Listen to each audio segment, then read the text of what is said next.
Tidak ada yang sia-sia dalam hidup ini. Bahkan jam analog yang rusak pun menunjukkan waktu yang tepat 2 kali sehari. Pernah mendengar kalimat mutiara itu? Ya, memang kalimatnya agak dirubah sih.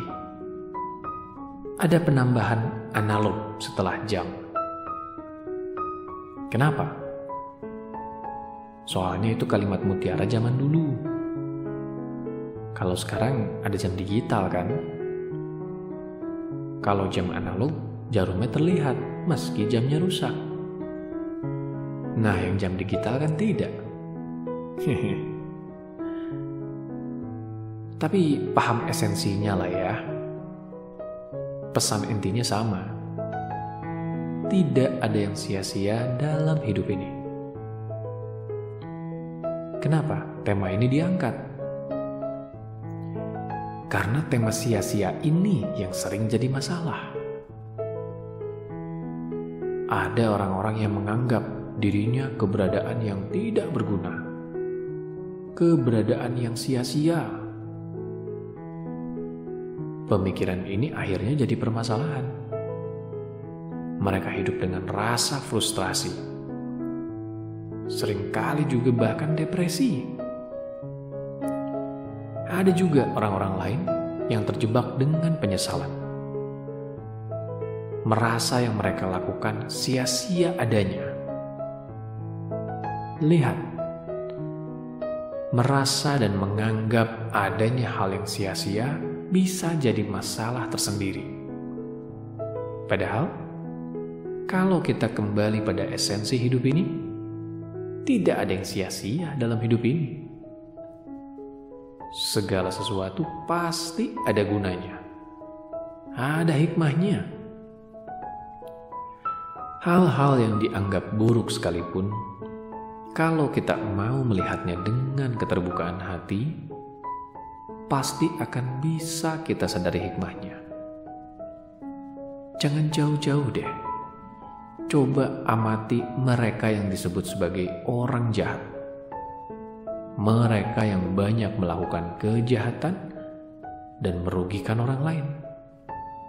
Memangnya ada gunanya? Ada. Mereka bisa jadi contoh. Yaitu contoh, jangan jadi seperti mereka. Terdengar absurd? Ya, mungkin saja. Tapi coba renungkan. Kalau tidak ada rasa pahit, rasa manis jadi tidak bernilai signifikan kan? Manis jadi terasa justru karena ada pembandingnya. Begitu juga hal-hal baik atau yang kita anggap baik menjadi baik karena ada pembandingnya, yaitu hal-hal yang dianggap buruk yang berlawanan dengan hal baik tadi. Kalau begitu, hal buruk itu jadi tidak sia-sia kan? Ia menjadi pembanding sekarang. Jadi, tidak ada yang sia-sia dalam hidup ini. Semua pasti ada sisi positifnya. Hanya saja kita diberikan pilihan. Ingin berada di sisi yang mana? Sisi sebagai contoh positif atau sisi sebagai contoh negatif? Ya, kalau bisa tentu baiknya jadi contoh positif. Tapi kalau masih berada dalam masalah atau keterpurukan, bukan berarti dunia sudah berakhir. Lakukan yang terbaik yang bisa kita lakukan agar situasi itu berlalu. Dan kita bisa menggunakan pengalaman itu sebagai contoh bagi orang lain agar mereka bisa ikut belajar. Bisa ikut melalui situasi itu. Percayalah, tidak ada yang sia-sia.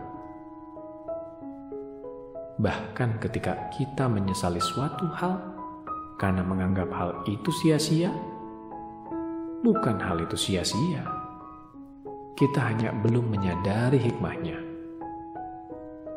Ketika kita bisa menyadari hikmahnya, pasti ada kesadaran baru yang terbangun. Kita bisa menghargai yang terjadi. Kita belajar agar tidak mengulangi kesalahan yang ada. Jadi, tidak ada yang sia-sia dalam hidup ini.